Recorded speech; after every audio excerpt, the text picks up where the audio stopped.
Welcome to Dreamscribe, your companion on the journey to peaceful sleep. Before you drift off, don't forget to like and subscribe. It helps this calming community grow. Where in the world are you tuning in from? I don't know why I took that road. I wish I could say it was a conscious choice, but the truth is, I don't even remember turning onto it. I had been driving for hours, heading home after a weekend trip to visit an old friend in a town too small to remember. My GPS had suggested a direct route, but at some point, I must have veered off course. Maybe I was distracted by the fading sun melting into the horizon. Maybe I had zoned out, hypnotized by the steady hum of my tires against the pavement. Either way, when I finally snapped out of my daze and checked my GPS, I was no longer on any recognizable highway. It wasn't until I glanced up from my phone that I realized just how empty the road ahead looked.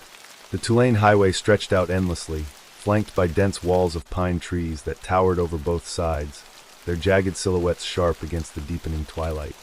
The sky had bled into a murky shade of purple, the kind that comes right before true darkness takes hold. I let out a breath and told myself I had just taken an unfamiliar detour, nothing more. Roads like these weren't uncommon in remote areas, long, unbroken stretches of asphalt with few turns and even fewer signs of life. Still, a tight feeling curled in my chest. Something about this road felt wrong. I turned up the radio to break the silence, but only static poured through the speakers. A chill crawled up my arms as I fiddled with the dial, but every station was the same, just the faint crackle of static, and, if I listened closely, what almost sounded like distant whispers buried beneath the noise. I shut it off. I shook my head and exhaled, trying to push down the unease building inside me. It was just a lonely highway, that's all. Nothing strange about it. I just needed to find an exit and get back on track. But after another 20 minutes of driving, I still hadn't seen one. No exit signs, no gas stations, no landmarks, just the endless stretch of pavement ahead and the thick, impenetrable forest on either side. I checked my phone again. No signal. Great. I kept driving. The longer I stayed on that road, the more unsettling it became. The trees never seemed to thin, and the highway never curved or changed elevation. It was as if I were driving on a perfect, endless line. Even the faded yellow lines on the asphalt looked strangely pristine, untouched by time or weather. The thought crept into my mind before I could stop it. When was the last time I saw another car? I hadn't noticed it at first, but now that I was thinking about it, I realized I hadn't seen another vehicle in. How long? An hour? More? Not a single pair of headlights in my rearview mirror, not a single taillight in the distance ahead. That was impossible, wasn't it? Even on the most deserted highways, you'd pass someone eventually. A trucker, a late-night traveler, someone. But there was nothing. Just me and the road. And the road wasn't ending. A wave of unease rolled over me, heavy and suffocating. I turned on my high beams, but the forest swallowed the light whole, the trees standing unnaturally still, as if frozen in time. Then I saw the sign. A green highway sign loomed ahead, its reflective lettering barely catching my headlights. My heart leapt in relief. Finally something. I squinted as I got closer, eager to read it, but as my beams fully illuminated the sign, my stomach dropped. The sign was blank. No text. No arrows.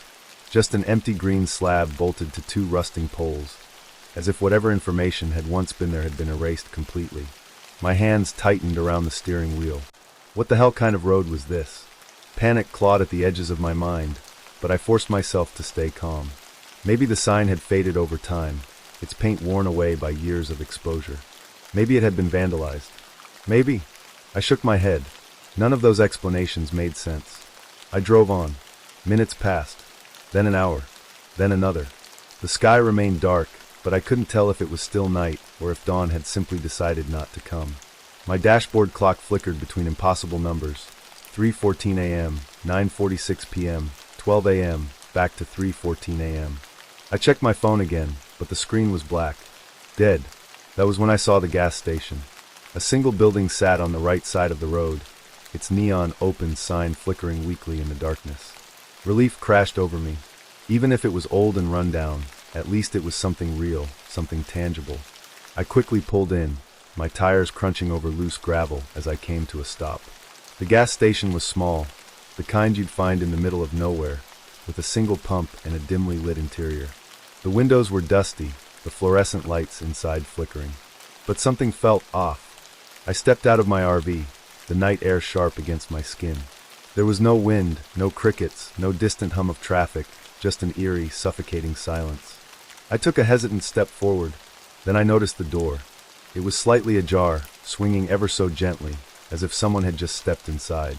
A part of me screamed to get back in the RV and leave, but my desperation outweighed my fear. I needed directions. I needed to know where the hell I was. I pushed open the door and stepped inside.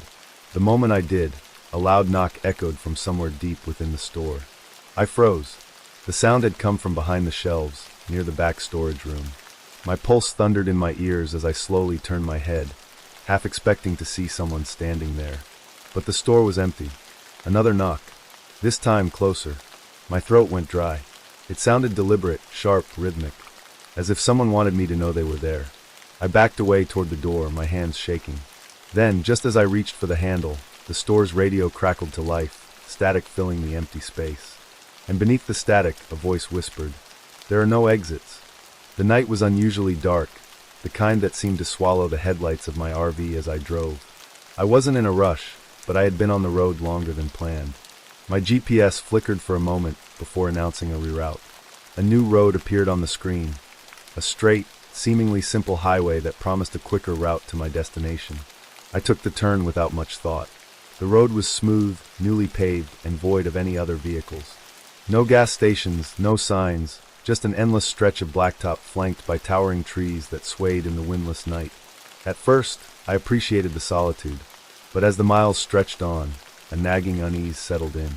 The highway had no exits. At first, I assumed I had missed a sign or a turnoff. But after an hour of driving, the realization sank in. There were no rest stops, no intersections, not even a shoulder to pull over. Just the same two-lane road vanishing into the void of night. My GPS lost its signal entirely, leaving me to rely on my own sense of direction, which, after another 30 minutes, I realized was failing me. Then came the signs. Not exit signs, but speed limit markers that flickered as my headlights washed over them. They were old, weathered, some barely legible. One in particular caught my attention. "You are not alone." I brushed it off as graffiti, a prank by some bored road worker. But then I saw another one. "Turn back now." A chill ran down my spine. Turn back? There was no place to turn. The road was narrow, hemmed in by steep ditches on either side. I shook off the growing anxiety and pressed forward. My fuel gauge showed I still had plenty of gas. I just needed to stay calm, drive forward, and eventually an exit would appear. At least, that's what I told myself. But the road stretched endlessly, and the darkness outside seemed to thicken. Even the stars overhead had vanished.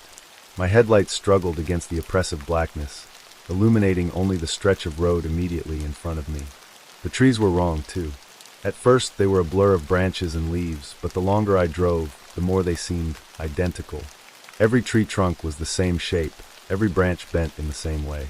It was as if I were driving past the same stretch of forest over and over again. I glanced at the clock on my dashboard, 3:13 a.m. But hadn't it been 3:13 a.m. a while ago? Then the knocking started. It was faint at first. A gentle tap, tap, tap against the back of the RV. I checked my mirrors, but there was nothing but darkness behind me. I brushed it off as my imagination. Highway fatigue. But then it came again, louder. Knock, knock, knock. I gripped the steering wheel tighter. Maybe something had come loose? A branch stuck under the vehicle? I pressed on, but the knocking persisted, growing more insistent. The taps turned into pounding, rhythmic and deliberate, as if something was trying to get in. I hit the brakes. The RV shuddered to a stop. My breathing was ragged as I forced myself to turn around. The knocking had stopped, replaced by an even more terrifying sound, silence. I waited, ears straining, hoping, praying. It was just in my head. But then, just outside my driver's side window, I heard it again. A single sharp knock. I turned my head slowly, my pulse hammering in my ears. And in the reflection of the glass, just beyond the reach of my headlights, I saw it. A figure. Motionless. Watching. I stomped on the gas pedal. The RV lurched forward, tires screeching against the pavement as I tore down the endless road. My hands were shaking, my breath ragged. I didn't dare look in the mirrors again. I didn't want to see whatever was back there. The road stretched on, unchanged, as if I hadn't moved at all. My speedometer climbed 60, 70, 80 miles per hour, but the scenery remained the same. The identical trees, the cracked pavement, the suffocating darkness pressing in on either side. And then the knocking returned. This time, it wasn't coming from behind me. It was inside the RV. My stomach dropped. I gripped the wheel so tightly my knuckles turned white. The sound came from the kitchenette cabinets. A slow, deliberate knocking, like fingers rapping against the wood. Knock, knock, knock. I swallowed hard, forcing myself to focus on the road. I couldn't stop. Not here. Not now. But my mind was racing. The cabinets were empty. I had checked them before I started driving. There was nothing inside. So what was knocking? I reached over, hand trembling, and yanked one of the cabinet doors open while keeping my eyes on the road. It was empty. The knocking stopped. For a moment, I let out a breath. Maybe I had imagined it.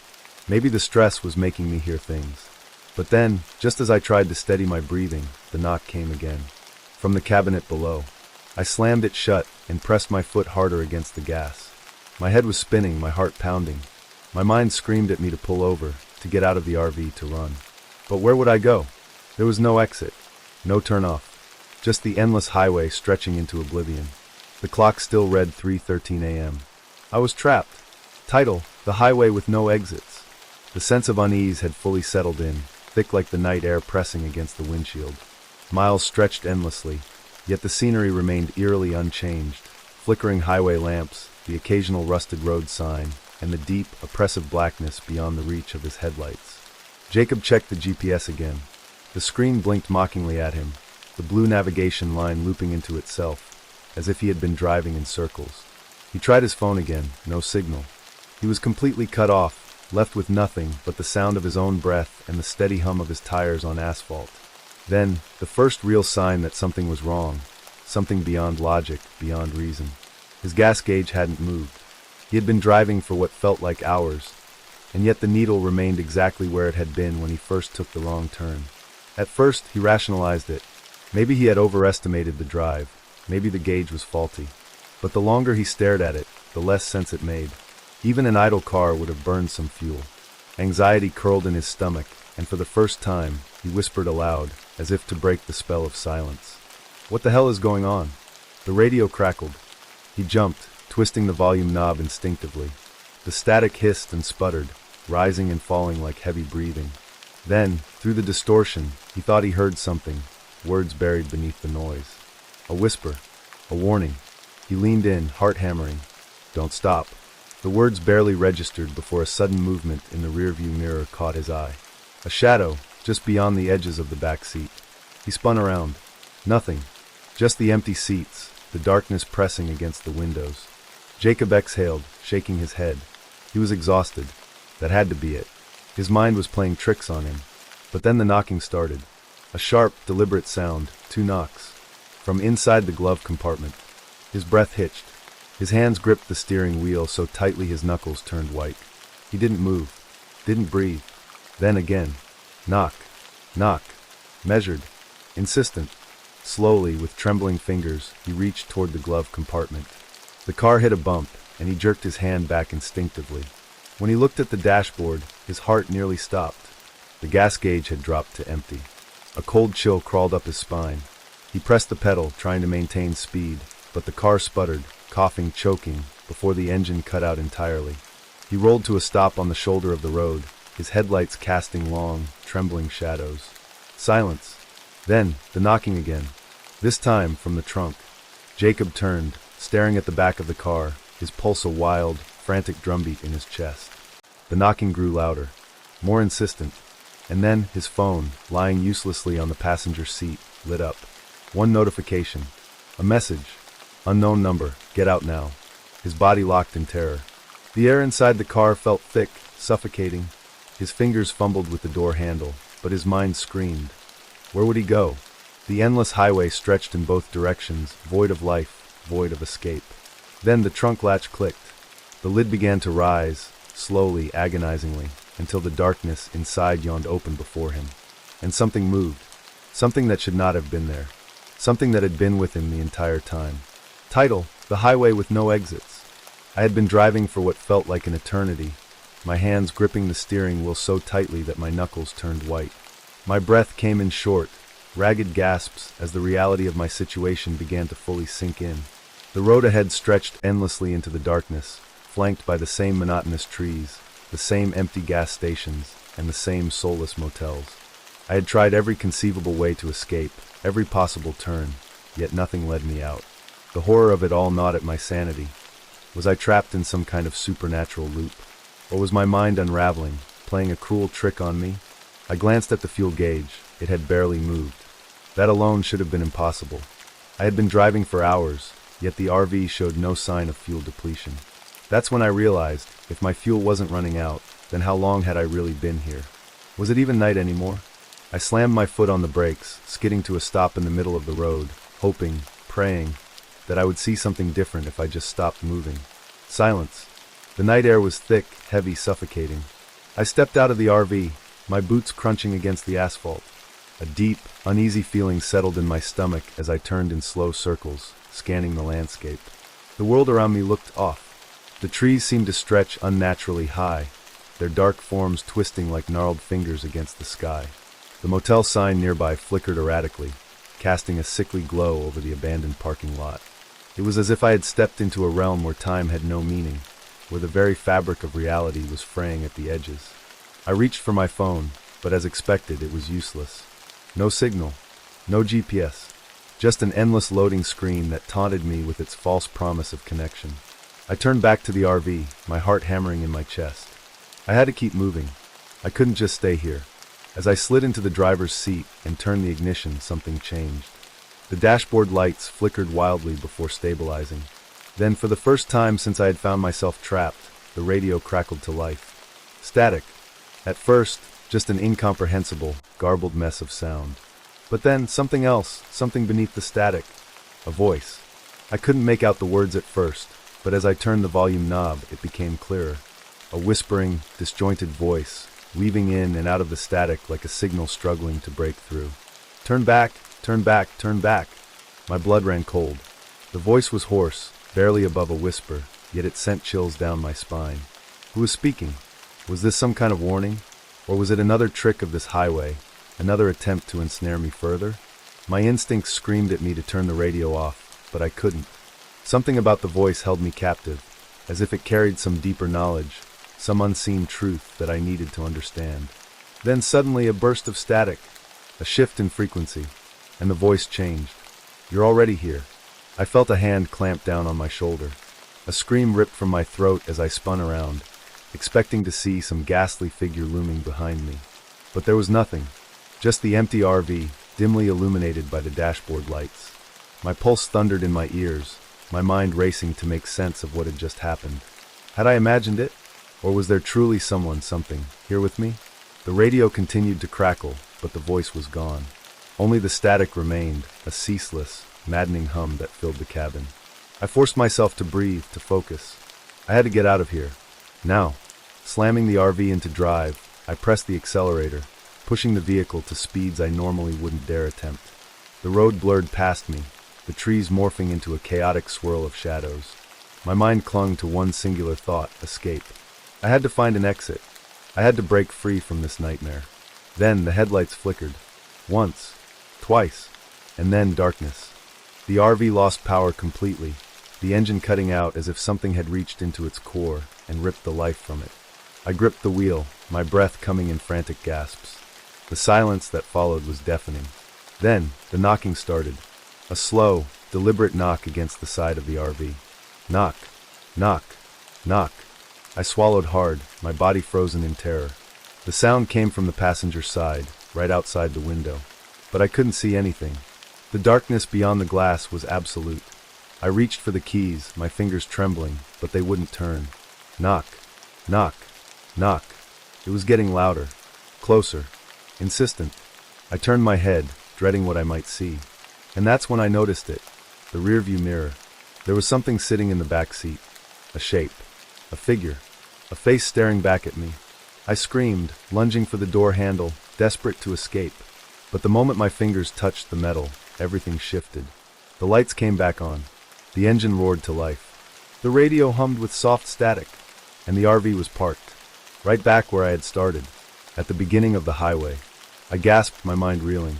The figure gone, the knocking gone, but the dread remained, thick and suffocating. I had driven in circles.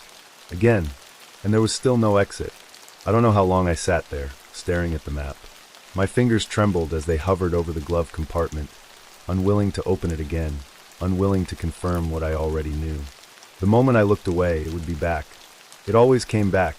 The RV was silent, save for my own erratic breathing.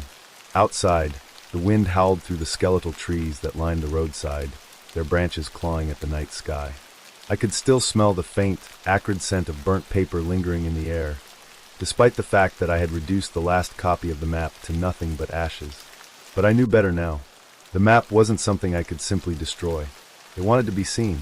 It wanted to be followed. With a slow, deliberate motion, I turned the key in the ignition. The engine roared to life, vibrating beneath me as I tightened my grip on the steering wheel. I couldn't stay here. Staying meant acknowledging that I was trapped, that no matter how far I drove, the map would always lead me back to another twisted route, another ink-stained dead end. I had to keep moving. I shifted into drive and pressed the gas pedal, the RV lurching forward onto the dark, empty road. My headlights sliced through the blackness, revealing the cracked pavement ahead. The eerie glow of my dashboard lights cast a sickly hue across my hands, my knuckles white from how hard I was gripping the wheel. Mile after mile passed, and I forced myself not to check the glove compartment, not to acknowledge the growing weight of something lurking just out of sight. But with each turn I took, a suffocating dread settled deeper into my chest. The road was stretching. I had been driving for hours, but I hadn't passed a single town. Not even a single sign.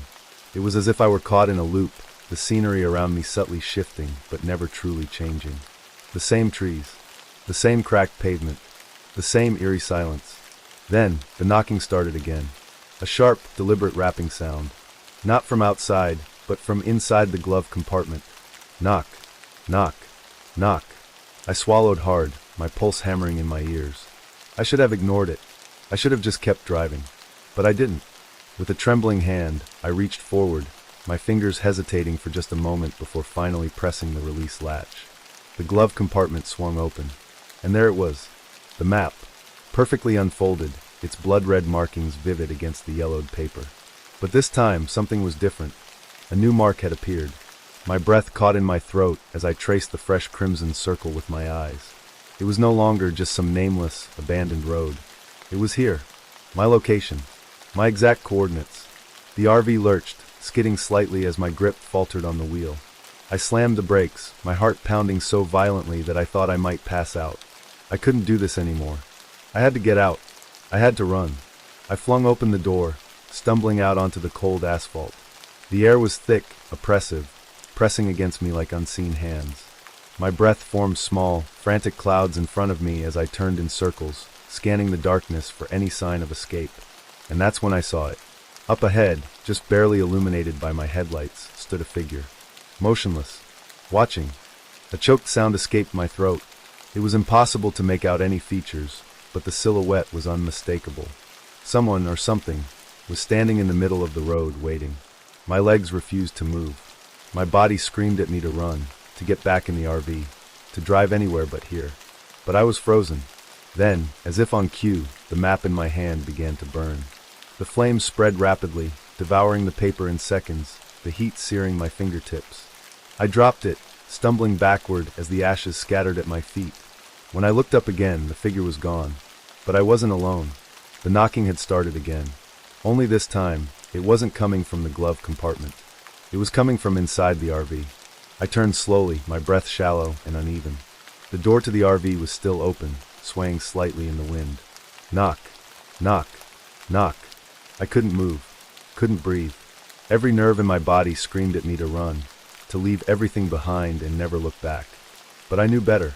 It didn't matter where I went. The map would always find me. And this time, I didn't think it would let me go. Next story. It started as just another stop on the road. I'd been driving for hours, my eyelids growing heavier with every mile.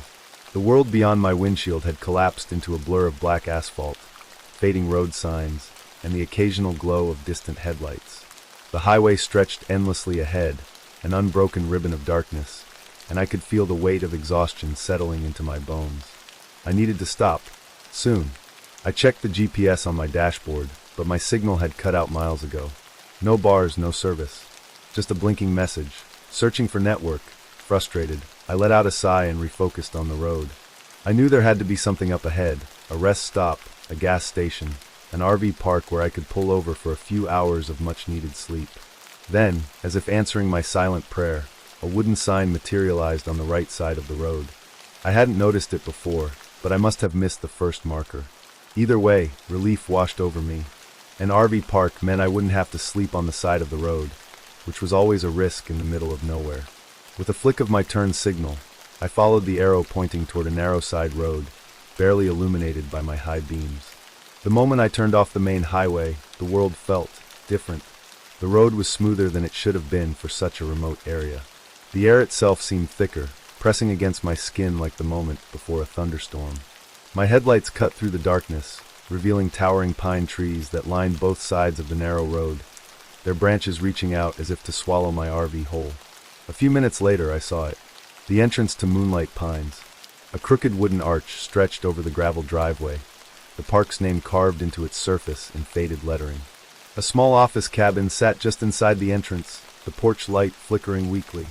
Beyond it, I could see several RV spots lined up in neat rows, most of them empty, though a few had campers settled in for the night. Something about the place felt off, but I chalked it up to exhaustion. I pulled up to the office, expecting to see a check-in window or maybe a late-night attendant. Instead, I found nothing but an old metal drop box with a sign above it. Deposit payment here, $20 per night. No refunds. A small stack of blank envelopes sat beside the box, along with a pen that had long since dried out. Weird, but not unheard of. I fished a 20 from my wallet, scribbled my name on an envelope, and dropped it into the slot. The box swallowed it with a hollow thunk. I gave the empty office one last glance before heading back to my RV, eager to park, lock up, and pass out. As I navigated through the park, I noted how eerily silent it was. No crickets, no rustling leaves, no distant hum of passing cars. Just the low growl of my own engine. The few RVs that were parked looked abandoned. One had its curtains drawn, but the windows were so coated in grime that I couldn't see inside. Another had a door that hung slightly open, revealing nothing but pitch-black darkness within. No porch lights were on. No campfires. No signs of life. I finally pulled into an empty spot near the far end, as far from the unsettling RVs as possible. After shutting off the engine, I sat in silence for a moment, listening. The air was still. Too still. But I was too tired to dwell on it. I locked the doors, pulled the curtains, and climbed into bed. That was when I heard it. Knock. Knock. A slow, deliberate tapping against the side of my RV.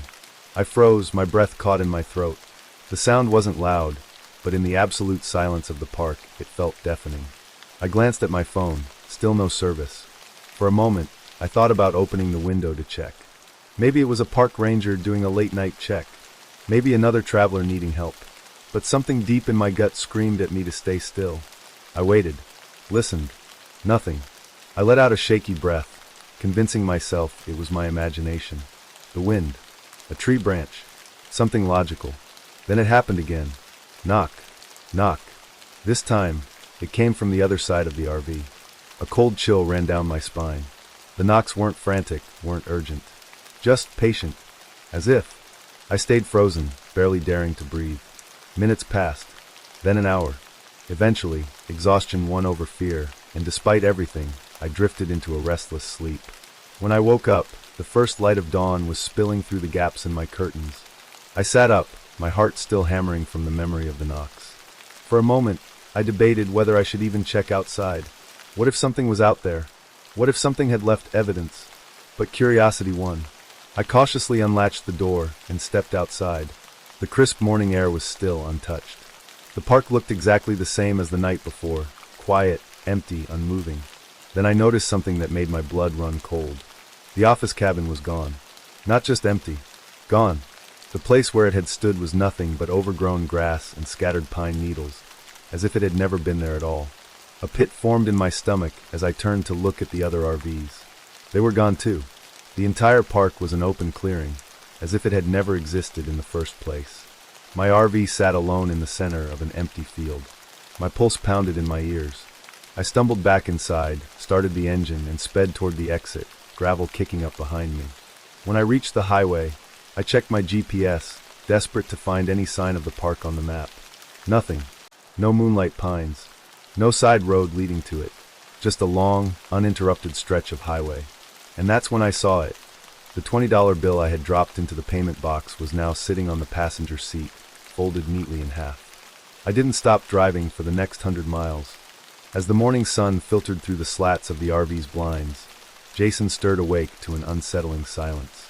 The night before, the RV park had felt lively enough. Distant conversations, the hum of other campers settling in, the occasional bark of a dog.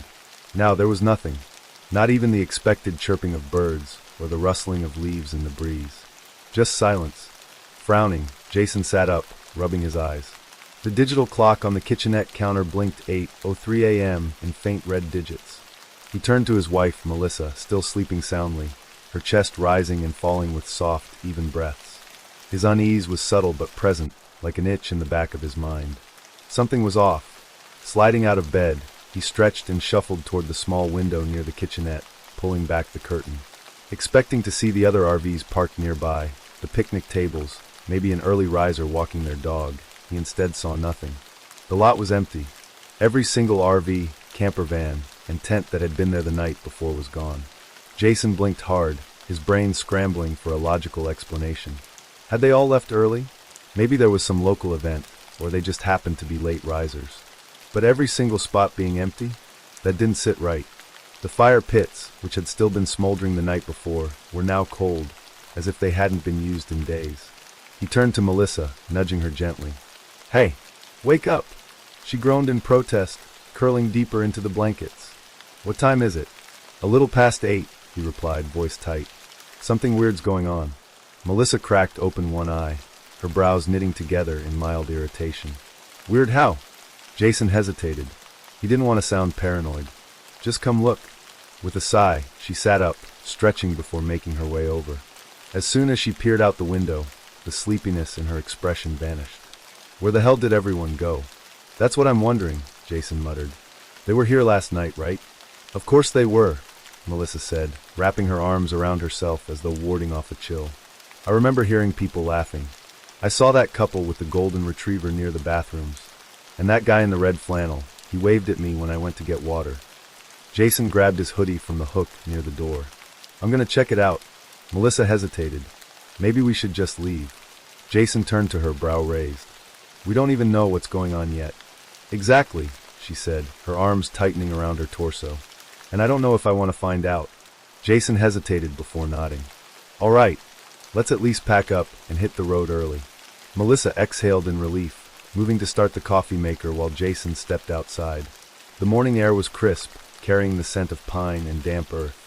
He walked across the gravel lot, scanning the empty spaces where RVs had been parked. No tire tracks, no signs of recent departure, just emptiness. He approached the check-in station, a small wooden cabin with a faded sign reading "Welcome to Evergreen Pines RV Park."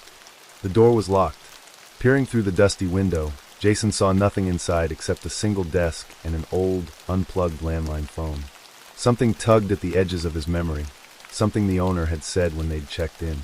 What was it again? "We don't get many overnight visitors these days." Jason's stomach twisted. What had he meant by that? The place had seemed full last night.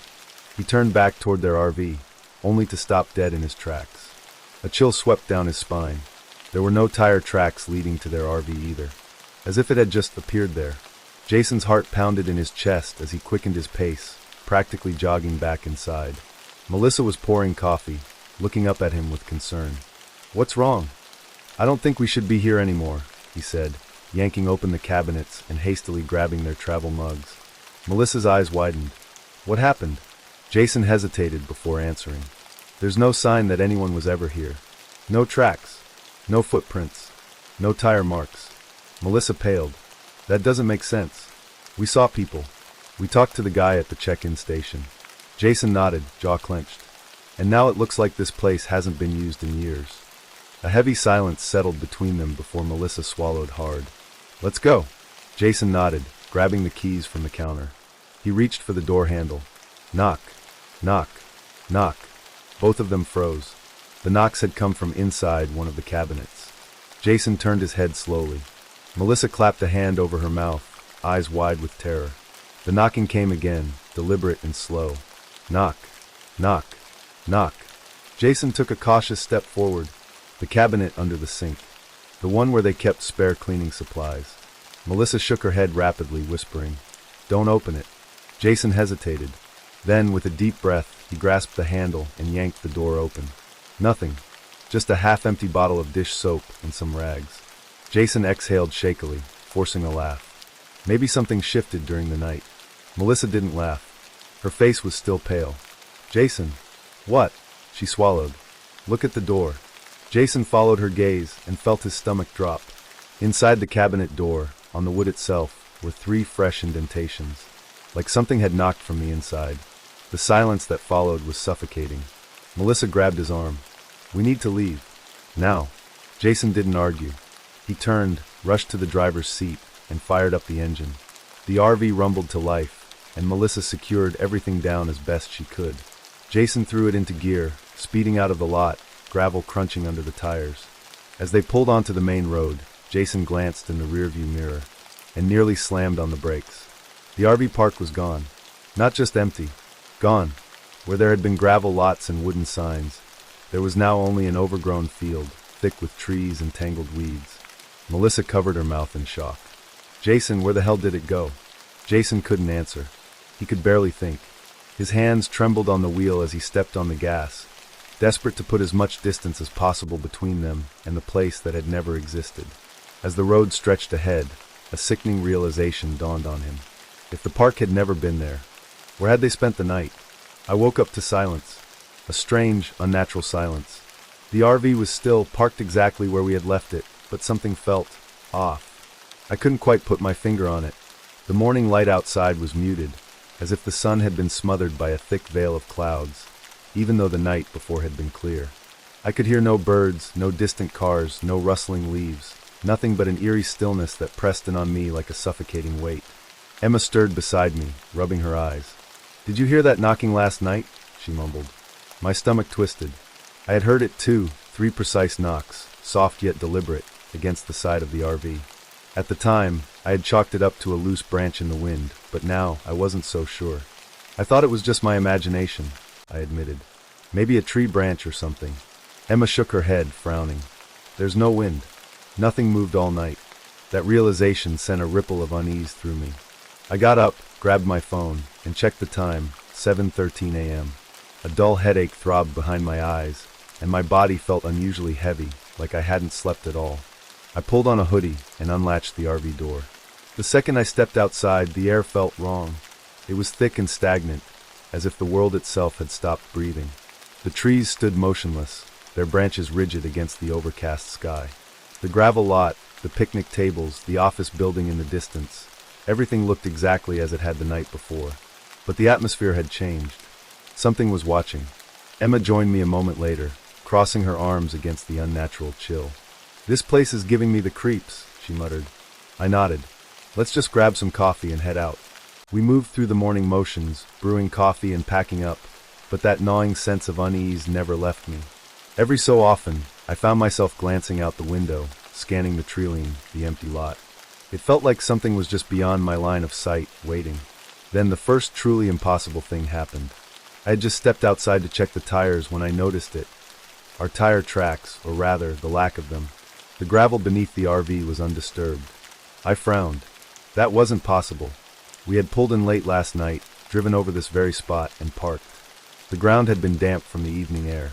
There should have been tire imprints, some sign that we had arrived. But the gravel was smooth, untouched, like we had never been there at all. I turned back toward the RV, my pulse quickening. "Emma." She poked her head out. "Yeah, come look at this." She came outside, still cradling her coffee, and followed my gaze. Her brows furrowed. "What are you looking at?" "The ground. Where are our tire tracks?" Her eyes flicked down, widening slightly as she finally saw what I was seeing. She opened her mouth to say something but hesitated, as if searching for a logical explanation. Maybe the gravel just shifts back." I shook my head. "That's not how it works. Even if it settled, there should still be some kind of indentation. But it's like we never pulled in at all." Emma glanced around the lot. The office was still dark, the neon open sign unlit. "We should go check in before we leave," she said. "Maybe ask about the knocking?" I hesitated. Every instinct screamed at me to get in the RV and drive as far away from this place as possible. But we had paid for the night, and if something weird was happening, I wanted to know what. Fine. Let's make it quick. We locked up the RV and walked toward the office. The closer we got, the stronger the feeling of wrongness became. Something was off about the building. It looked exactly the same as it had last night. The faded white paint, the wooden steps leading up to the door. But now it felt abandoned. The windows were dusty, streaked with grime, and the blinds were drawn. There were no cars parked nearby, no sign of movement inside. Emma knocked on the door. No answer. She knocked again, harder this time. Still nothing. I tried the handle. It turned easily, the door creaking open into darkness. The musty scent of stale air rushed out to greet us. Inside, the office looked frozen in time. The front desk was covered in a thin layer of dust, a bell sitting undisturbed on the counter. A wall of old brochures and maps lined one side, some edges curling with age. And then we saw it. The guest log. It sat open on the desk, yellowed pages curling at the edges. I stepped forward and scanned the last few entries.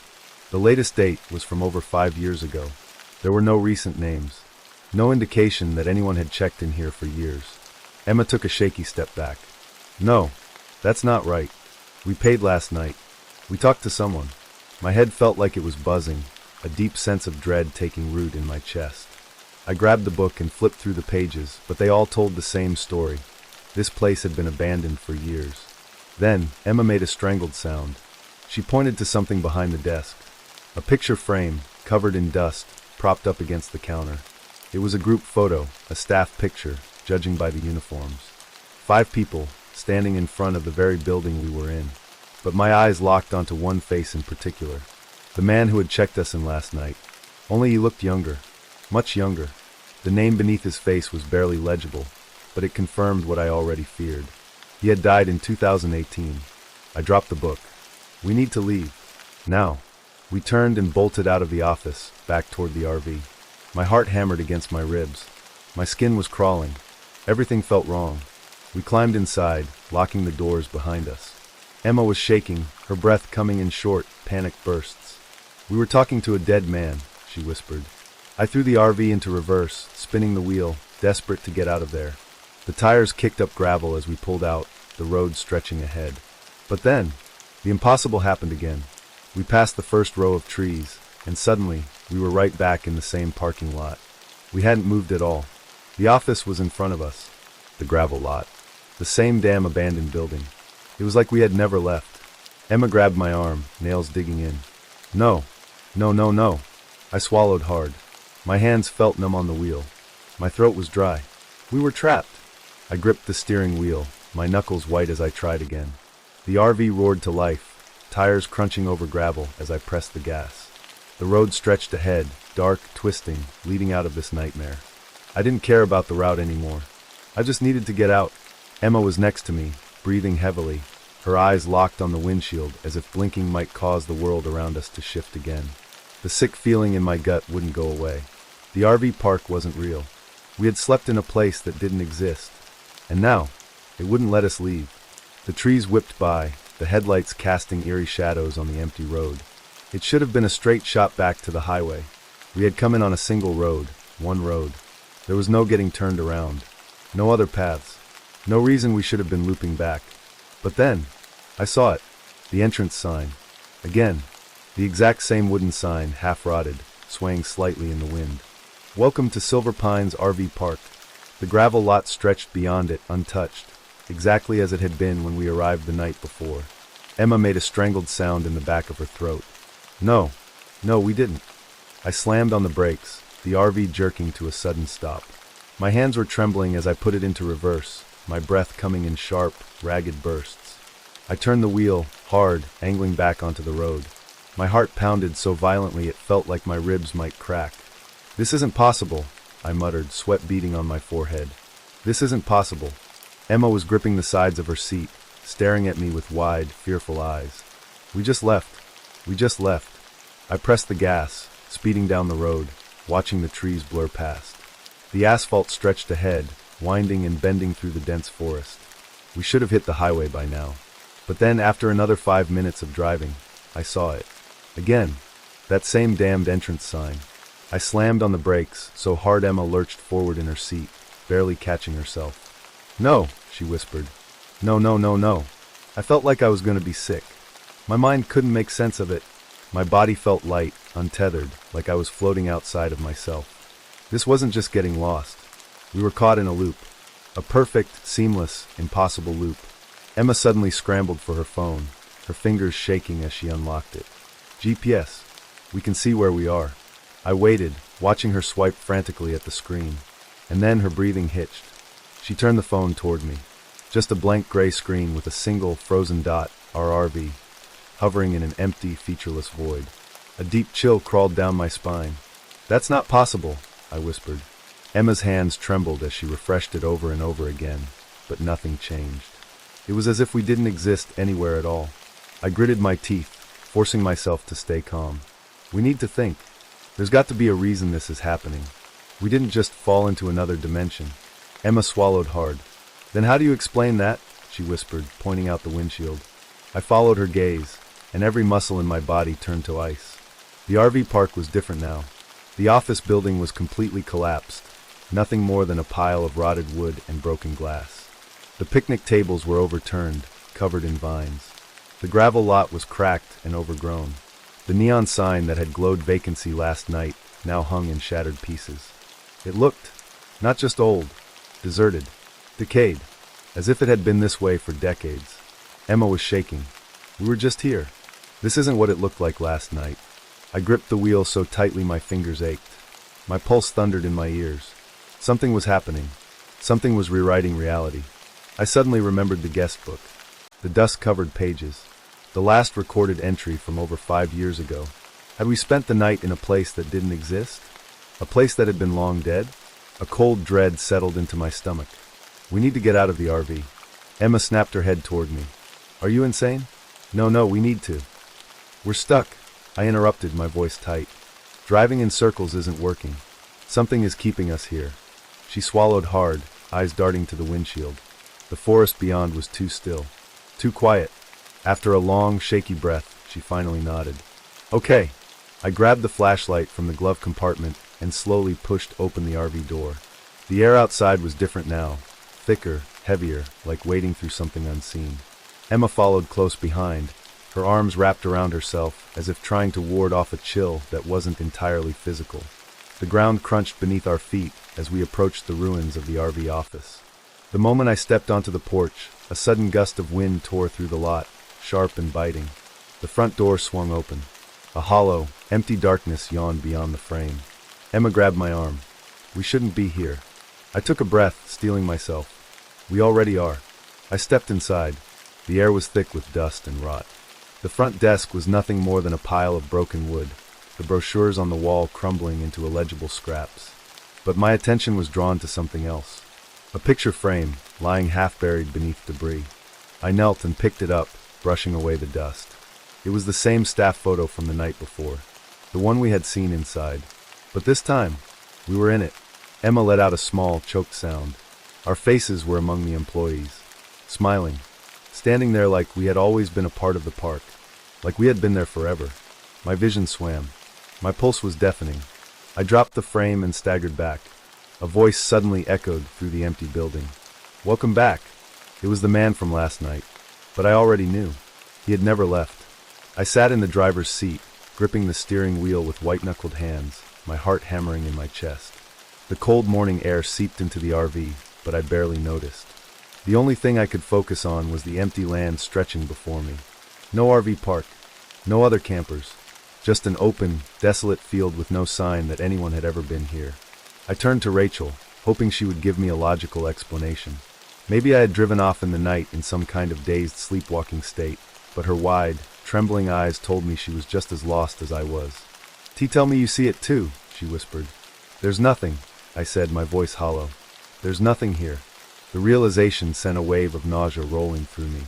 We had parked here. We had set up camp. We had spoken to other travelers. Hadn't we?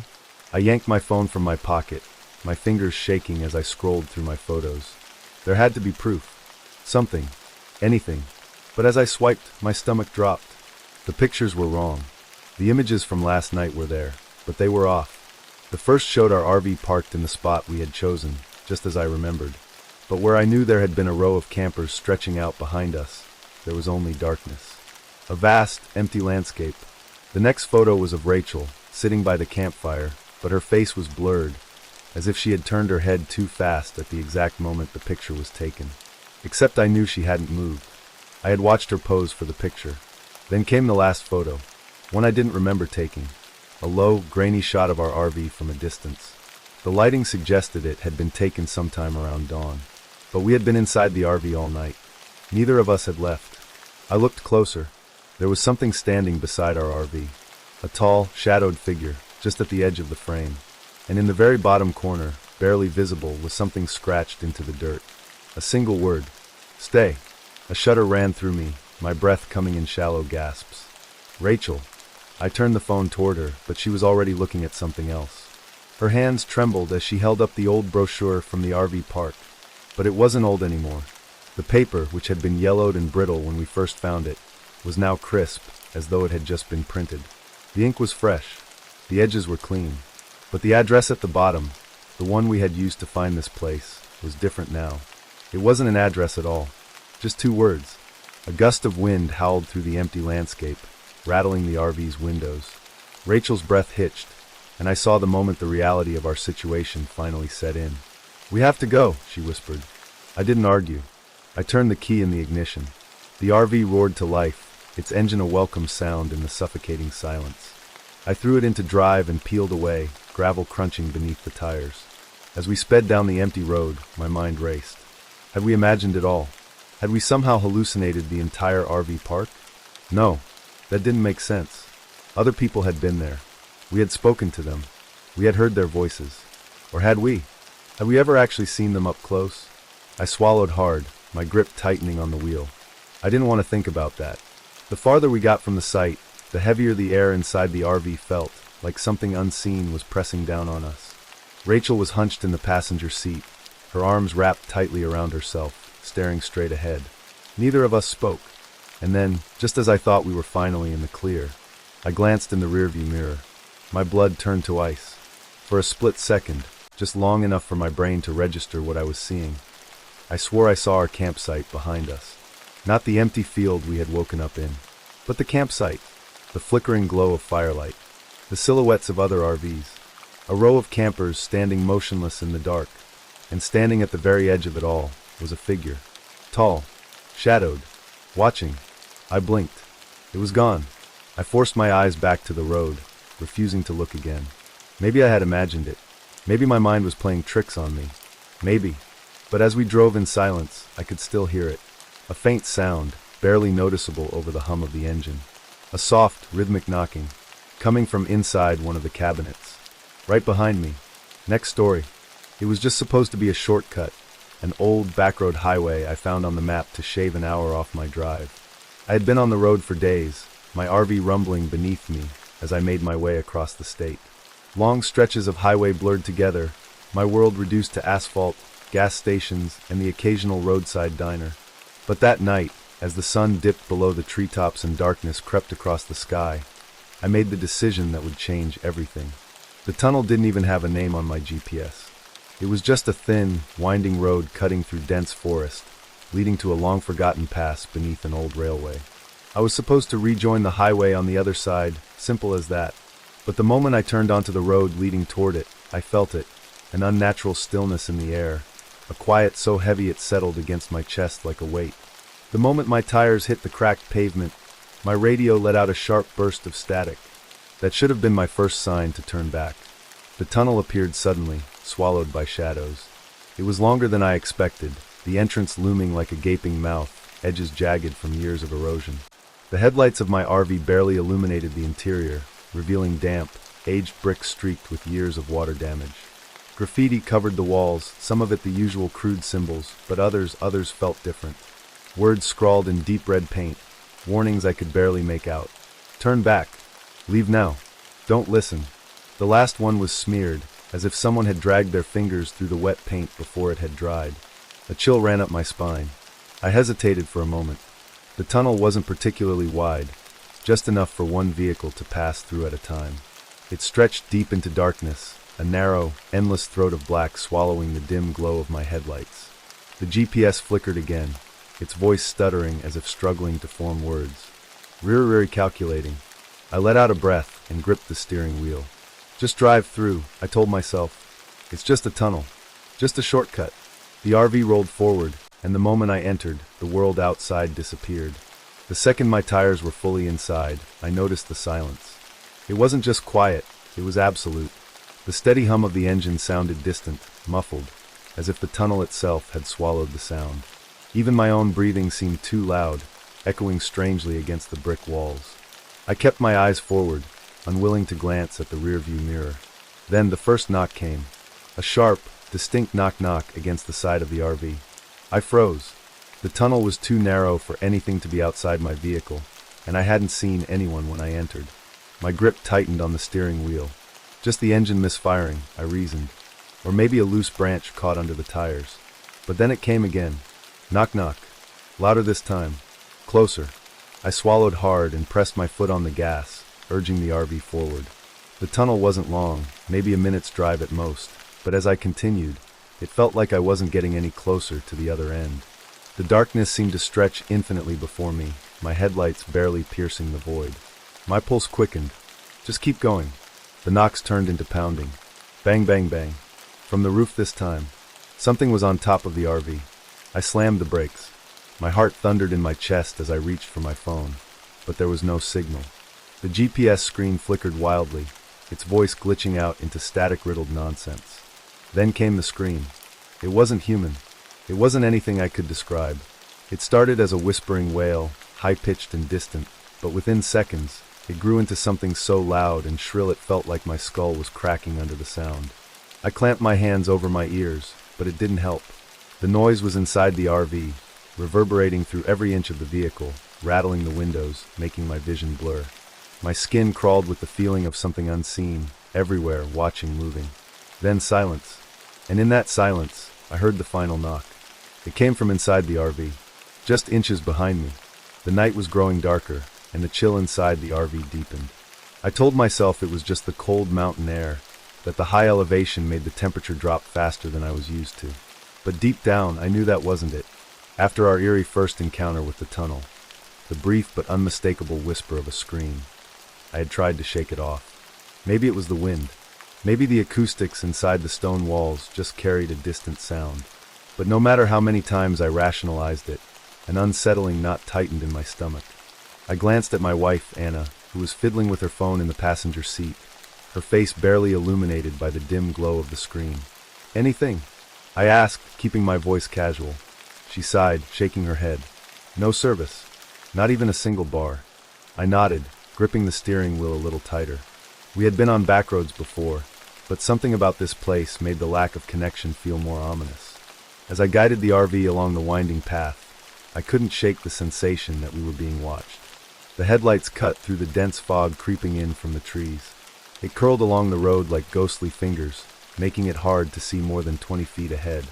Every now and then, a shadow would shift at the edge of my vision, but when I turned my head, there was nothing there. Just trees. Just darkness. Just silence. Then, just as we were rounding a bend, something skittered across the road. I slammed on the brakes, heart hammering.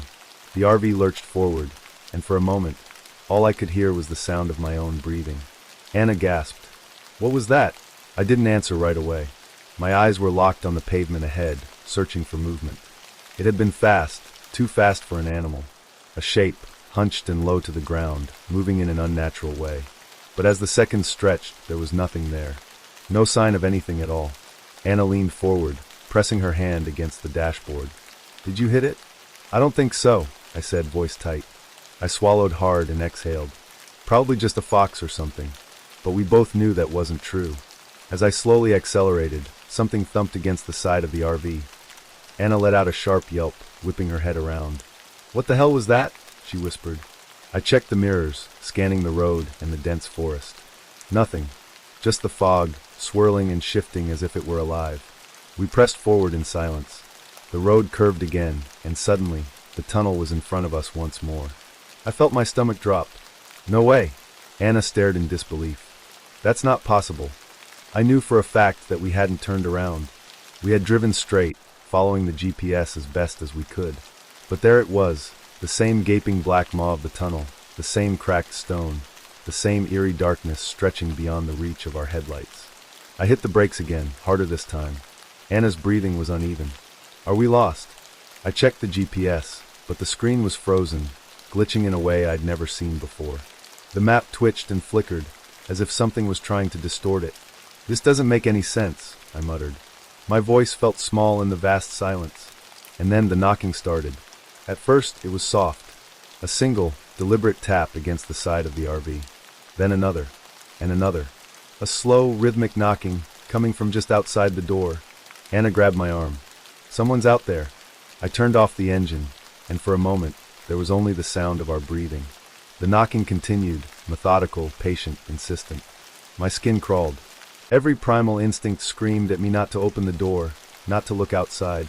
But the worst part, it wasn't coming from just one place. It was coming from multiple points along the RV. Tap, tap, tap. Something was knocking on the back window. Something else was knocking near the roof.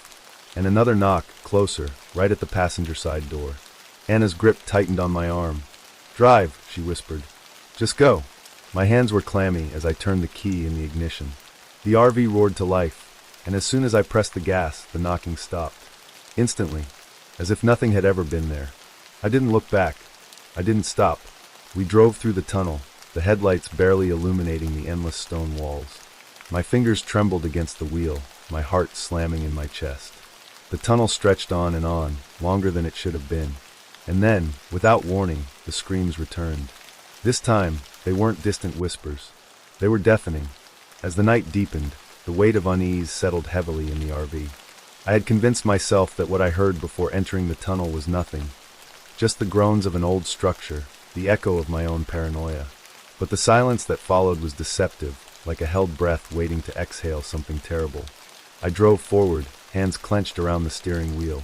The tunnel stretched unnaturally long, or maybe it was just my mounting anxiety. The headlights barely cut through the darkness ahead, their reach swallowed up as if the tunnel itself was resisting illumination. The air felt damp, heavy, thick with something I couldn't define. Then it happened again. A sharp, distant scream echoed through the tunnel. It wasn't a human scream, at least not anymore. It was layered, high and shrill, yet deep and guttural, as if multiple voices were stacked on top of each other, wailing in agony. My heart lurched, and a shudder ran through my body. It wasn't the wind. It wasn't an animal. It was something else entirely. I slammed on the brakes. The RV skidded slightly before coming to a halt, the tires screeching against the damp concrete. My breath hitched in my throat as I listened. Silence. Absolute, suffocating silence.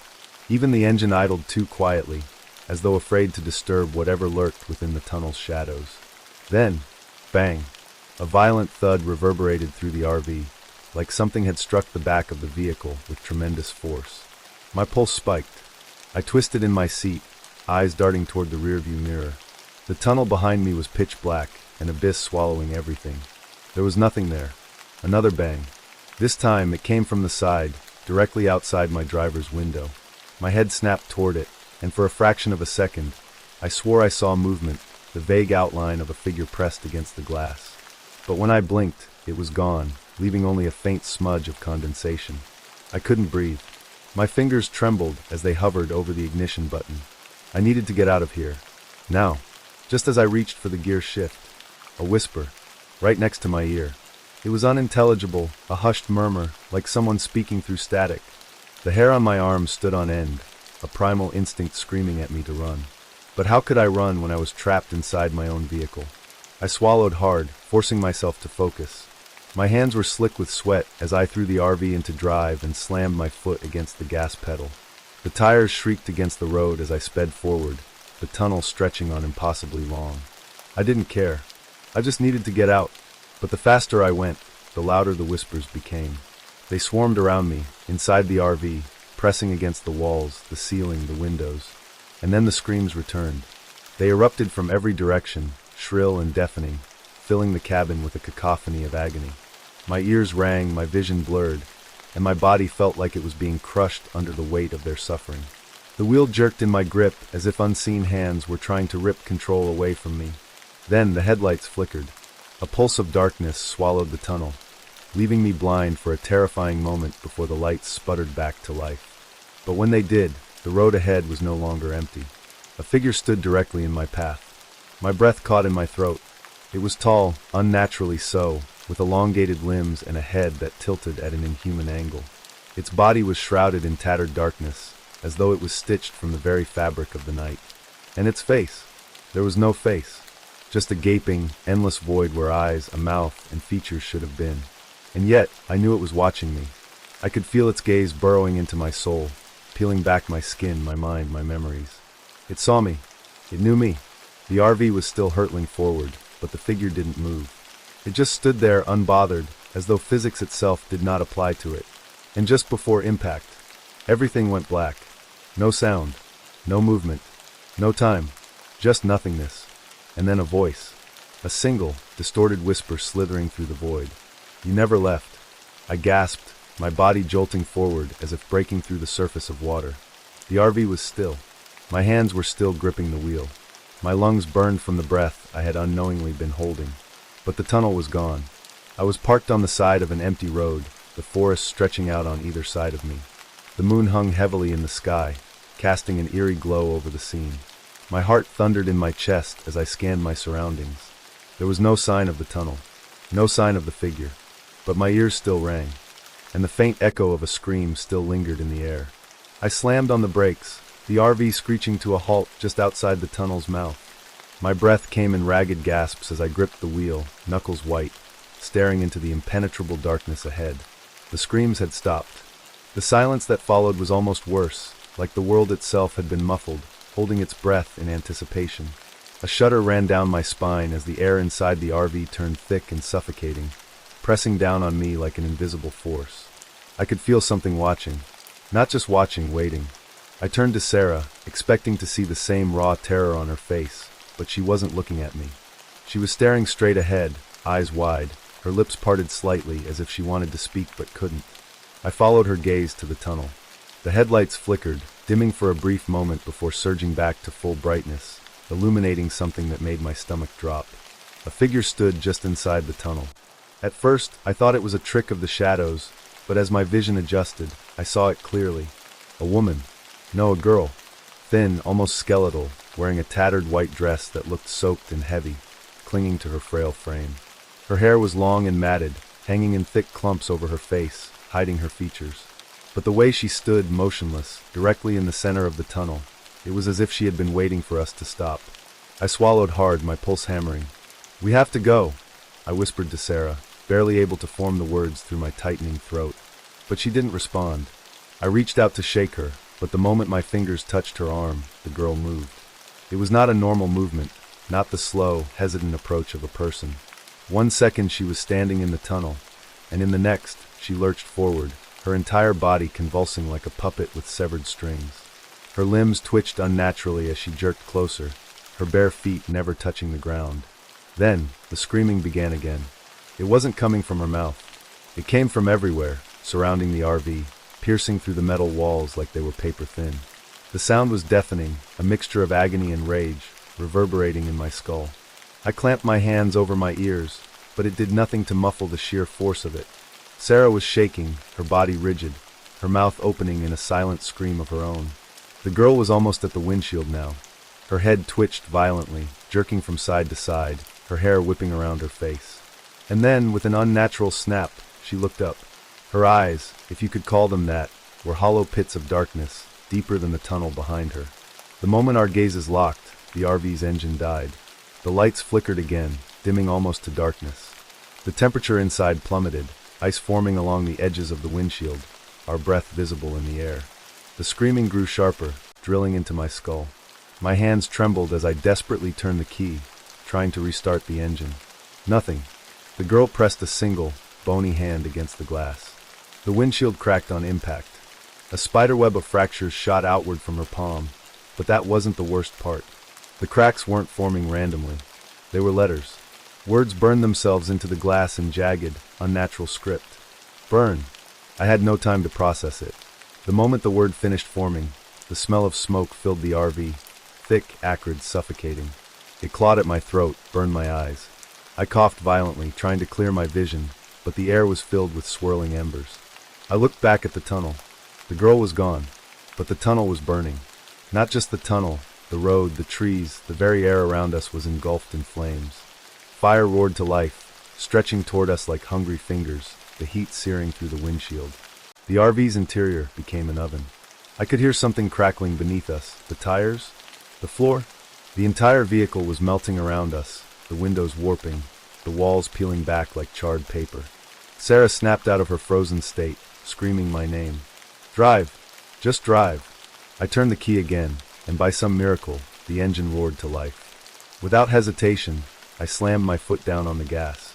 The RV lurched forward, tires spinning wildly, and we shot toward the tunnel entrance. The fire loomed over us, closing in, licking at the metal roof. I couldn't see past the flames, couldn't even tell if there was anything on the other side. But there was no choice. I gritted my teeth and drove straight into the inferno. For a moment, everything disappeared. The heat, the fire, the deafening screams. Everything vanished into an abyss of silence. Then, just as suddenly, we burst out the other side. The road was empty. The tunnel was gone. I gasped for air, my hands shaking violently as I gripped the wheel, my heart hammering so hard it hurt. The RV was still moving, speeding down an unlit highway that stretched into an empty void of trees and darkness. Sarah was beside me, clutching her head, her breath ragged. What the hell just happened? I had no answer. I glanced at the rearview mirror, half expecting to see the tunnel behind us. There was nothing, just an empty stretch of road. I exhaled sharply, wiping a trembling hand over my face. We're alive. Sarah didn't respond. I looked over at her, and my stomach dropped. Her nails were digging into her arms, blood welling beneath them. Her eyes were distant, unfocused, lips moving soundlessly. I turned my attention back to the road, my hands still gripping the wheel. I tried to steady my breathing, tried to convince myself that it was over, that we had escaped, that it was just someplace we should never have gone. Then I heard it, a sound that turned my blood to ice, a soft knock, coming from inside the glove compartment. I stared at it, my entire body locking up. Sarah whimpered beside me, rocking slightly. Another knock, louder this time. The final one came with a whisper, a voice so distorted, so filled with rage, that it shouldn't have been human. Burn. Open-ended or psychological horror conclusion of the screaming tunnel. I didn't scream. I couldn't. My throat clenched so tight it felt like I was being strangled. The deafening chorus of voices inside the RV wasn't just loud, it was inside me. The moment we passed through the other side of the tunnel, everything went silent. The screams, the pounding on the walls, the flickering lights, it all vanished in an instant. But the RV didn't feel empty. The air was heavier, thick like damp cloth pressing against my skin. I slammed on the brakes, my hands slick with sweat. The RV screeched to a stop on the side of the road, my breath coming in short, ragged bursts. I turned to Jenna, my voice barely above a whisper. Did you hear that? She sat frozen in the passenger seat, staring straight ahead, hands gripping her seatbelt so tightly her knuckles were bone white. Slowly, she turned to me, her pupils blown wide.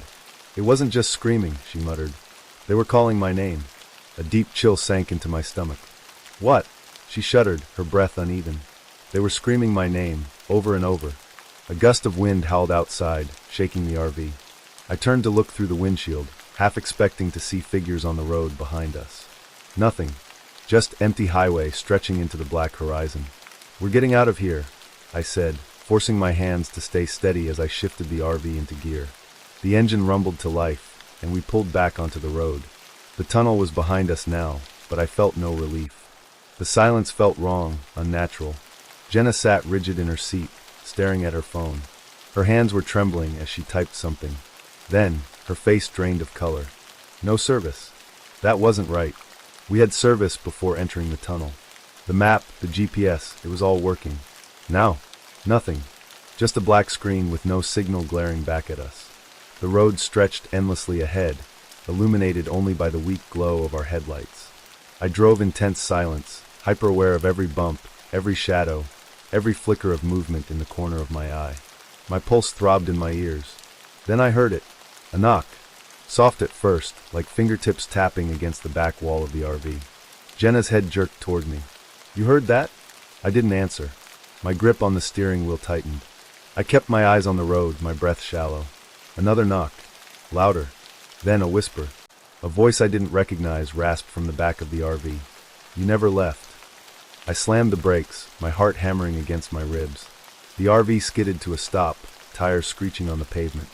Jenna gasped, her hands flying to the dashboard to steady herself. I turned, dread coiling in my stomach. The interior of the RV was bathed in dim light, shadows stretching unnaturally long. My breath caught in my throat. The back door, the one leading to the small sleeping area, was slightly ajar. That door had been closed. I was sure of it. I swallowed hard. "Jenna." She shook her head frantically, her breath shallow. "We are not opening it." A deep, slow creak filled the air as the door pushed open, by itself. Darkness pooled beyond the threshold, impenetrable and wrong. My skin prickled with an unnatural cold as I stared into it, my instincts screaming at me to look away. The RV's engine hummed beneath me, but I couldn't move, couldn't breathe. Then something stepped forward, a shape barely visible in the dark, just an outline of something human-shaped. But its proportions were off, its limbs too long, its head tilted at an unnatural angle. Jenna let out a strangled whimper. "Drive." I couldn't. My foot was frozen against the brake. The thing moved closer. The air crackled with something wrong, like a silent scream just below the threshold of hearing. My vision blurred for a second, my head pounding. The RV seemed to shift around us, the walls stretching, the ceiling closing in. The figure opened its mouth. No sound came out, but I felt it. A wail, an echo of the screams in the tunnel. It vibrated through my bones, scraped at the edges of my mind. My vision swam, nausea rolling through me. The world flickered, darkness swallowing the road, the trees, the stars. I felt weightless, untethered, like I was sinking into something vast and endless. Jenna's scream ripped through the air, snapping me back. "Drive!" I slammed the gas pedal. The RV lurched forward, tires screeching.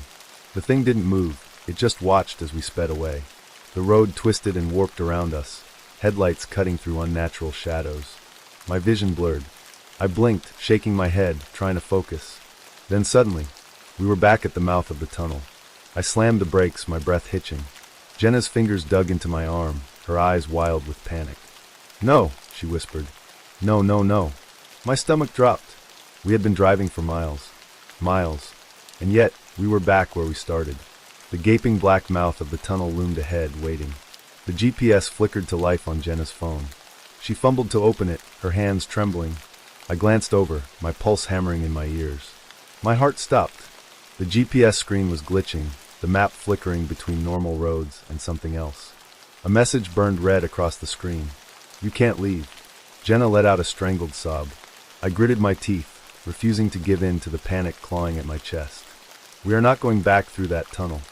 She nodded frantically. "Then what do we do?" Before I could answer, a new sound filled the air. A knock. From inside the RV. Slow. Deliberate. It came from the back. Then another. Closer this time. Jenna clamped a hand over her mouth, stifling a sob. I swallowed hard, my body trembling. I gripped the wheel tighter, my knuckles white. Another knock. The whisper followed. "You never left." I closed my eyes, exhaling shakily. The engine idled beneath me, the tunnel ahead like an open mouth, waiting. The night stretched on, silent and empty. But we weren't alone, and we never would be again. Next story. The open road had always been a source of comfort for me. Nothing but miles of asphalt stretching ahead, the hum of the tires beneath me, and the endless horizon bathed in the golden hues of a setting sun.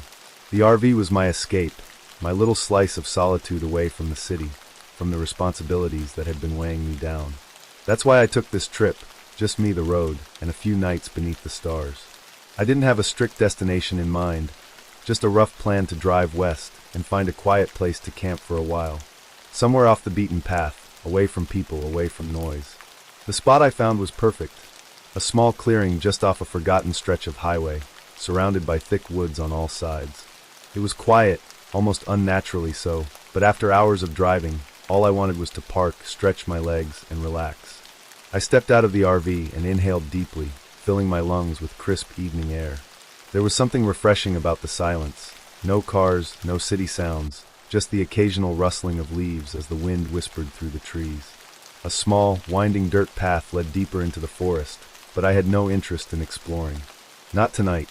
I set up a small fire, cooked a quick meal, and sat outside with my chair facing the darkening sky.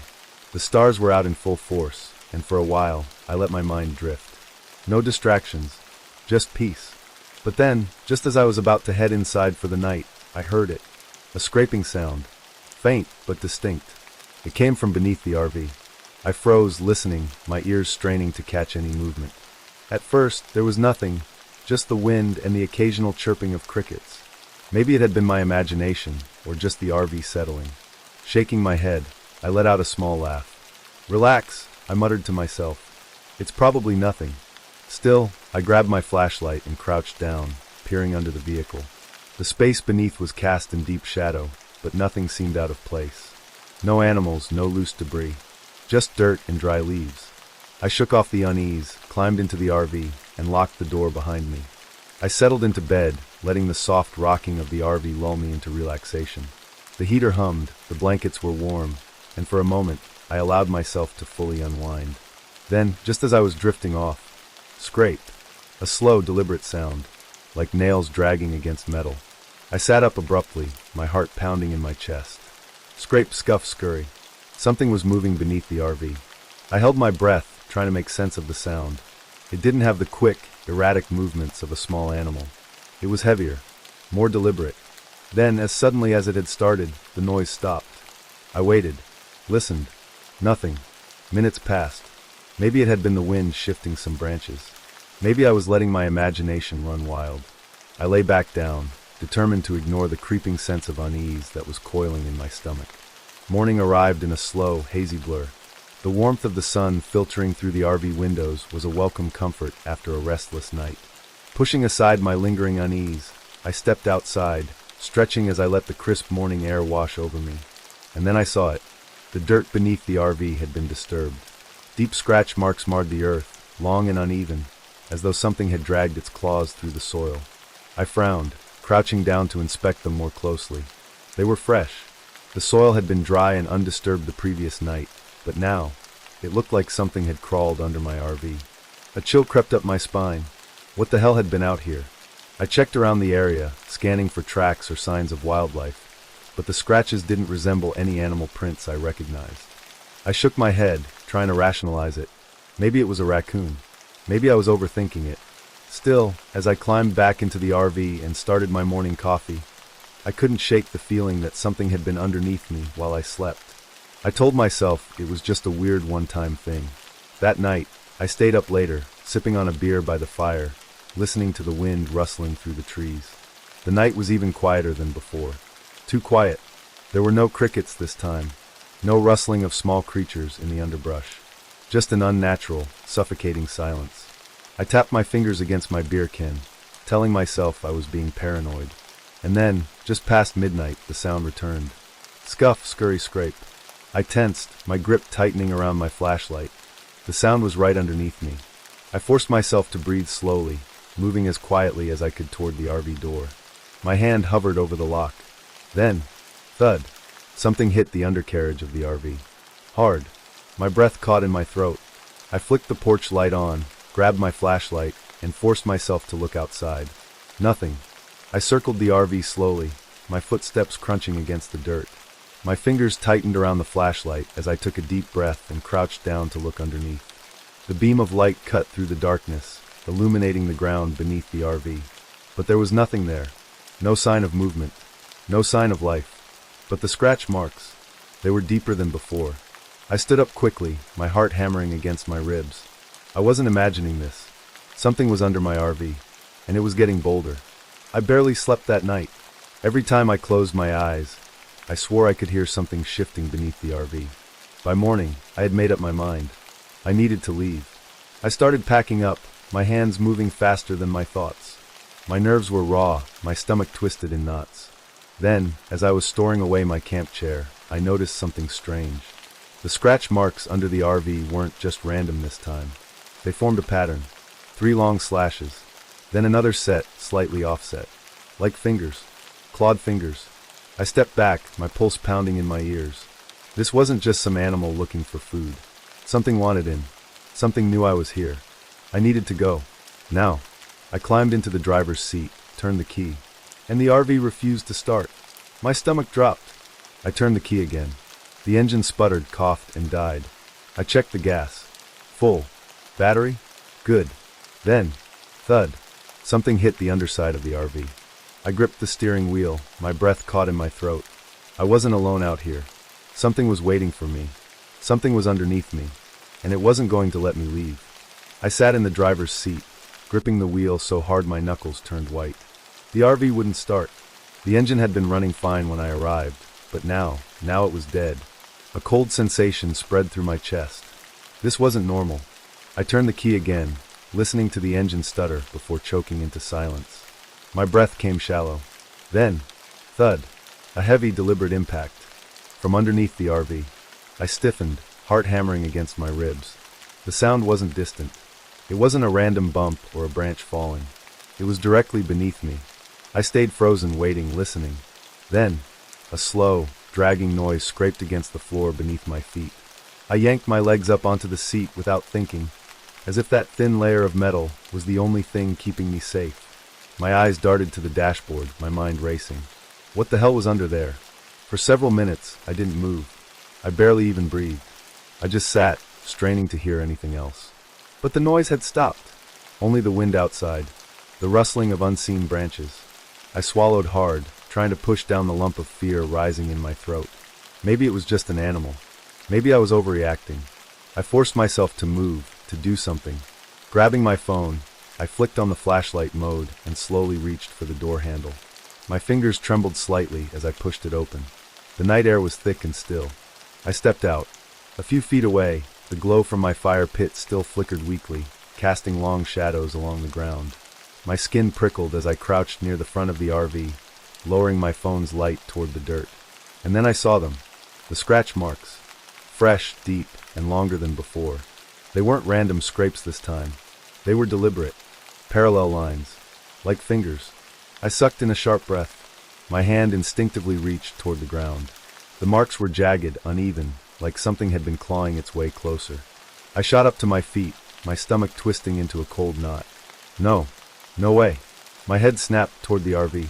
Its hulking frame sat motionless in the dark. I had checked beneath it this morning. Nothing had been there. So how did these new marks appear? Something had been under there. Recently. I had to look. Every rational part of me screamed don't, but I couldn't ignore this. I grabbed my heavy-duty flashlight from inside and returned to the front of the RV. Crouching low, I flicked it on and aimed the beam beneath the vehicle. My pulse pounded in my ears. The light cut through the darkness. Dust. Leaves. The dirt ground.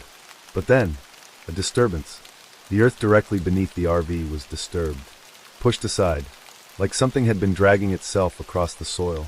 I swept the light back and forth, searching for movement, for a sign of what had left those marks. Nothing. But that didn't mean it wasn't still there. A sudden gust of wind swept through the trees, rustling the branches like dry paper. My breath caught. Then, a faint scraping sound. I jerked the flashlight to the right. Still nothing. I swallowed hard, forcing myself to breathe. Calm down. You're overreacting. But the feeling wouldn't leave. That prickling sensation, the distinct awareness that I was being watched. I slowly backed away from the RV, keeping the light trained beneath it. The wind howled again. The trees swayed, their silhouettes casting twisted shadows against the vehicle. Something felt wrong about this place.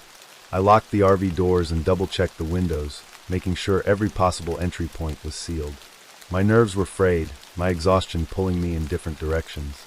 Lying in bed, I tried to convince myself I was being paranoid.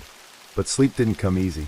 Every creak of the RV, every whisper of wind against the windows sent a fresh jolt of fear through my chest.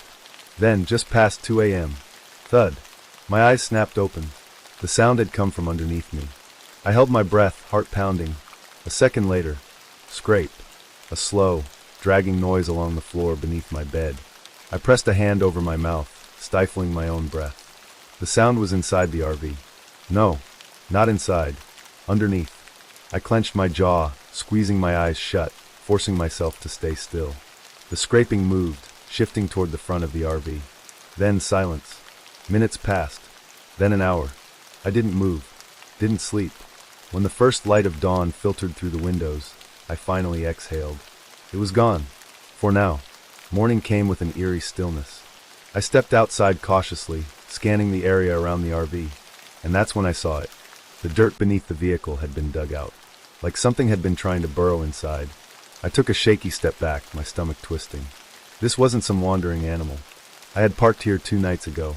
No sign of tunnels, no disturbances. And now, the earth beneath the RV was hollowed out.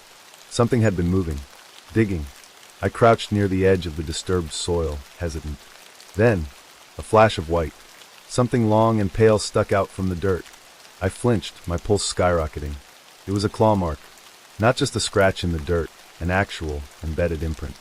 Something had reached up from the ground, and it had fingers. Panic set in. I needed to leave. Now, I bolted for the driver's seat, threw the keys in the ignition, and twisted. The RV coughed, sputtered, then died. I slammed my fists against the wheel, cursing under my breath. Why wasn't it starting? I turned the key again, my hands trembling. Nothing. The realization hit me like ice water. What if it wanted me to stay? What if it had been waiting for me to get comfortable? I sucked in a deep breath, trying to push the thought away. The scratches, the thuds, the thing under my RV. I wasn't dealing with an animal. This was something else. Something that didn't want me to leave. The air around me felt suffocating, pressing in from all sides. My gaze flicked toward the rearview mirror, and I swear, just for a second, I saw something shift beneath the RV, a shadow moving in the reflection. I turned so fast I nearly gave myself whiplash, heart slamming against my ribs. But when I looked, nothing, just empty ground. But I knew it was there, waiting. I sat frozen in the driver's seat, gripping the wheel so tight my fingers ached. The RV still wouldn't start. The last traces of morning mist clung to the trees, curling like ghostly fingers around the trunks. The eerie silence of the forest made my skin crawl. I should have left yesterday. I should have never stopped here. I reached for my phone to check for a signal. No bars. Of course. As I sat there, debating my next move, a sound reached me from beneath the RV. A footstep. Not a scrape. Not an animal's scuttle. A deliberate, human-like step directly under the floor. I stopped breathing. Another step. Then another. Slow. Measured. Pacing. I gritted my teeth, feeling a chill run down my spine. I could feel it vibrating up through the metal floor, a dull tremor beneath my feet. I had to move. I couldn't just sit here like prey. With shaking hands, I reached for my flashlight, then slowly crept to the door. I hesitated, pressing my ear against it. Silence. I exhaled, my breath shaky. Maybe it was my imagination. Maybe it was. Thump. Something knocked against the bottom of the RV. Hard. I jerked away from the door. My pulse pounded in my skull. Then silence, like it was waiting for me to react. My stomach twisted into knots. Whatever was beneath me, it was aware of me, and it wasn't going anywhere. I had to see what I was dealing with. I eased the RV door open just a crack, my flashlight clutched in my sweaty palm. Cold morning air drifted inside. Nothing but the trees, the damp dirt, the empty fire pit from last night. I took a cautious step out, my ears straining for any sound beneath me. Nothing. Steeling myself, I crouched and angled the flashlight under the RV. The beam cut through the darkness, illuminating the space beneath. At first, I saw only dirt. The disturbed earth. The deep, claw-like grooves that had gotten worse overnight. Then, a shadow shifted in the beam's edge. My stomach dropped. It wasn't an animal. It wasn't a trick of the light. Something moved under there. Something big. I sucked in a sharp breath, my grip tightening around the flashlight. My instincts screamed at me to run, to get in the RV and slam the door shut. But my body refused to move. Then, a hand shot out from the darkness. Pale, bony fingers dug into the dirt just inches from my shoe.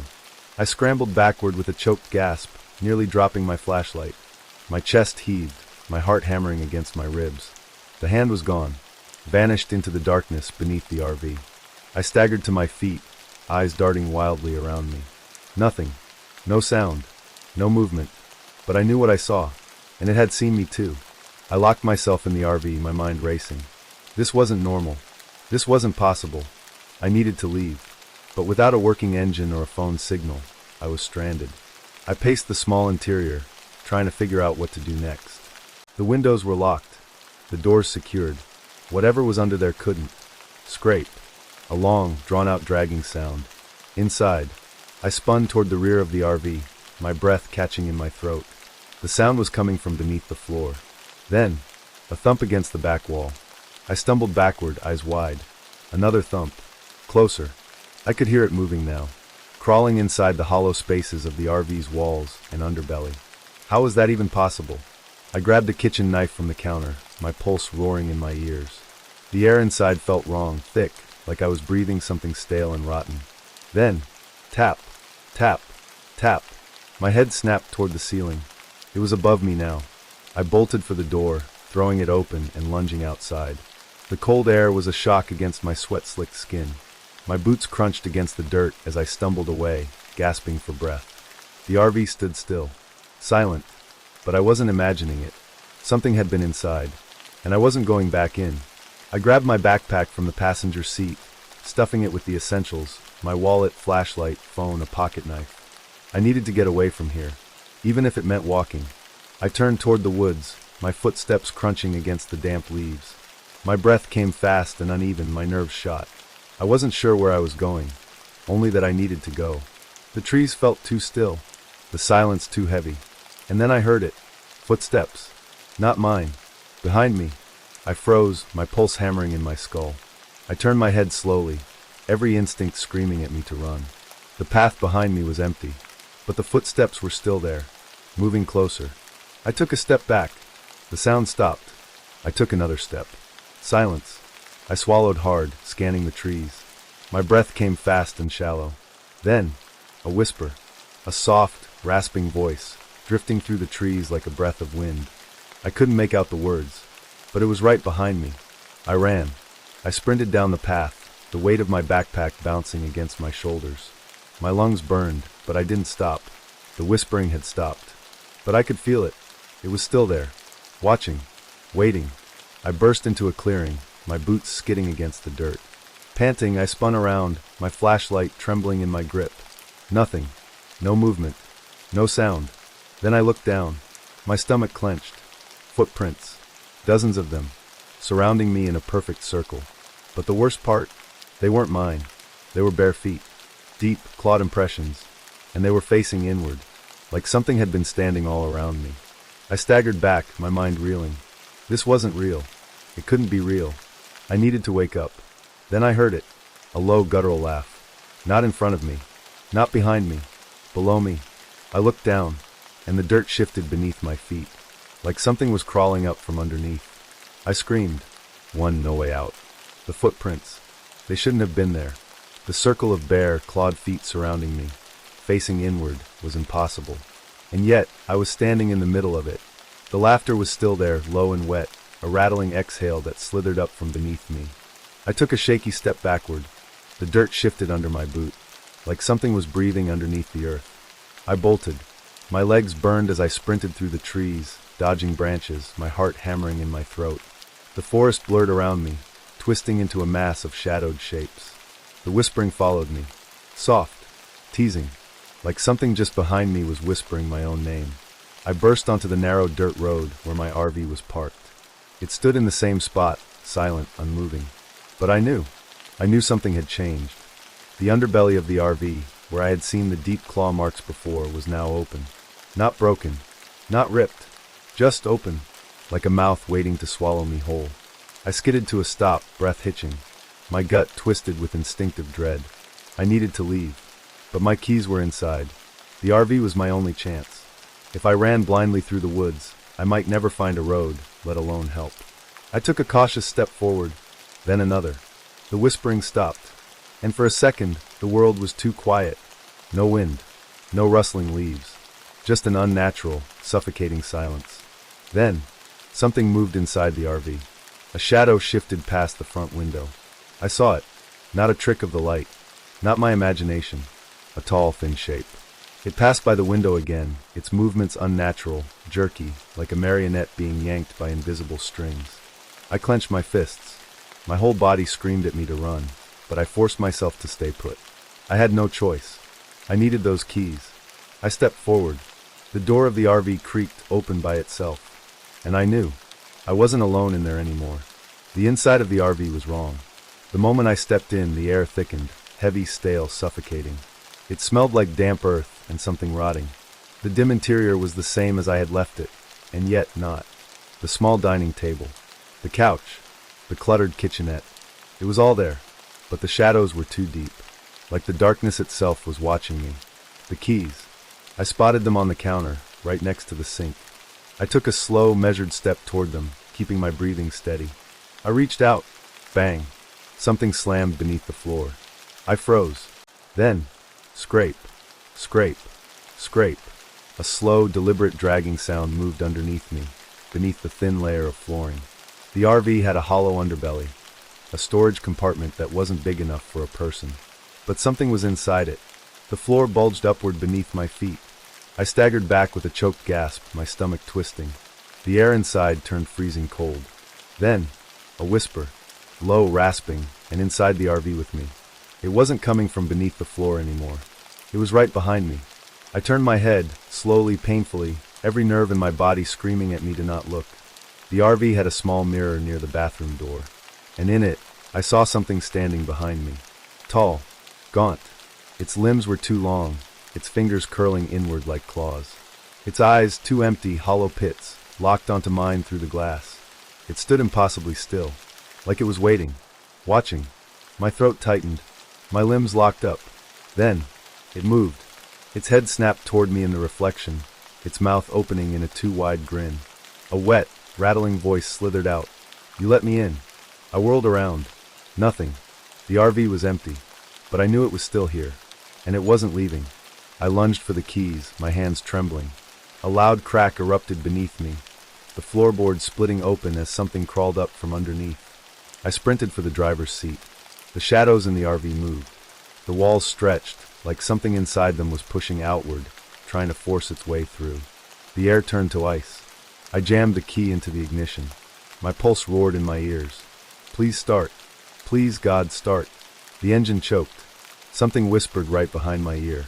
I felt breath on my neck. "Stay." I slammed my foot on the gas. The engine roared to life. I didn't think. I didn't check the mirrors. I just drove. The RV tore down the dirt road, tires skidding over loose gravel. My breath came in ragged gasps, my body shaking violently. I didn't stop. Not until the trees blurred past. Not until I saw the faint glow of headlights in the distance, civilization. I didn't stop until I was far away from that place. But as I glanced in the rearview mirror, my blood turned to ice. There was something under the RV again. Something big. And it was coming with me. One, the illusion of safety. I didn't stop driving. Not for miles.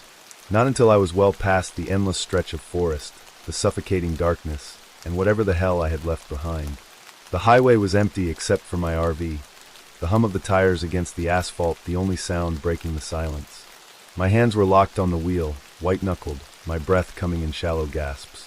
I forced myself to keep my eyes on the road. I refused to check the rearview mirror again. I had seen it, something underneath the RV. But if I looked again, and it was still there, I didn't know what I'd do. The adrenaline slowly burned away, leaving only exhaustion and the creeping realization that none of this made sense. Had I imagined it? The claw marks, the whispering, the thing in the reflection. I gritted my teeth. No, I hadn't imagined it. It was real. I had seen it, felt it. But if it was real, then that meant something was still with me. The thought sent a fresh shiver up my spine. I needed to stop. I needed to pull over, check the RV, and make sure. No. A voice in my head, small but firm, screamed at me. Don't stop. Keep going. Don't give it another chance. But I couldn't drive forever. And as exhaustion dragged at my limbs, I knew. Eventually, I'd have to stop. I made it to a gas station just before dawn. A lonely place off the highway. The kind that looked abandoned until you got close enough to see the flickering, open sign in the window. I pulled in under the fluorescent lights, my shoulders tight with tension. For the first time, I hesitated before stepping out. The RV sat silent. Still, like nothing had ever been wrong. But I knew better. I stepped outside cautiously, my boots crunching against the gravel. The air was cool, damp with early morning mist. I walked around the RV slowly. My pulse pounded in my ears as I crouched to check underneath. Nothing. Just empty space, the way it was supposed to be. No claw marks. No shifting shadows. No thing waiting in the dark. I let out a slow, shaky breath. Had it left? The thought sent a wave of relief through me, but something felt off. I didn't trust it. I forced myself to shake it off, heading inside the station. The clerk barely looked up as I grabbed a few energy drinks and paid in crumpled bills. When I got back to the RV, I hesitated.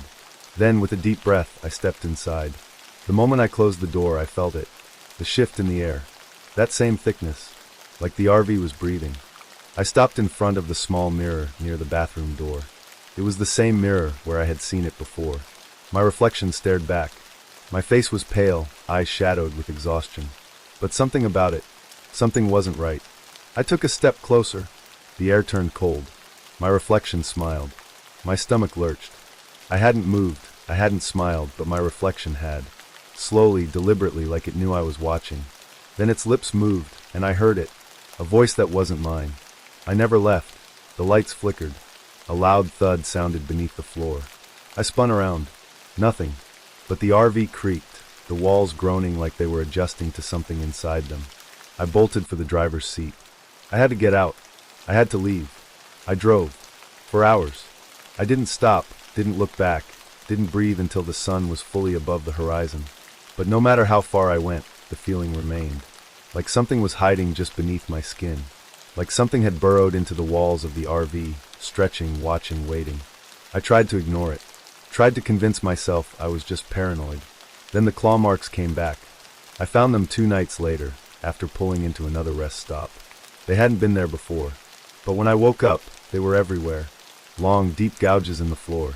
On the walls. Across the windows. Like something had been crawling all over the inside while I slept. I locked every door. Tried to stay awake. But exhaustion always won. And when I woke up, the claw marks were always closer. I started avoiding mirrors. Because every time I looked, my reflection was a second too slow. Or smiling when I wasn't. Or standing just a little too far back. The whispers never left. They became part of the RV, woven into the very walls. Sometimes I'd hear them beneath me, under the floor. Sometimes right beside me in bed. And sometimes, inside my own head. The worst part? I couldn't tell what was real anymore. Had I ever really escaped that forest? Or had I brought it with me? Had I let it inside? I don't know. But what I do know is this. No matter where I go, no matter how far I drive, the thing under the RV never left. It's always there, always waiting. And every night, I hear it breathing beneath me. Closer, and closer, and closer. Until one night, I know, I won't wake up at all.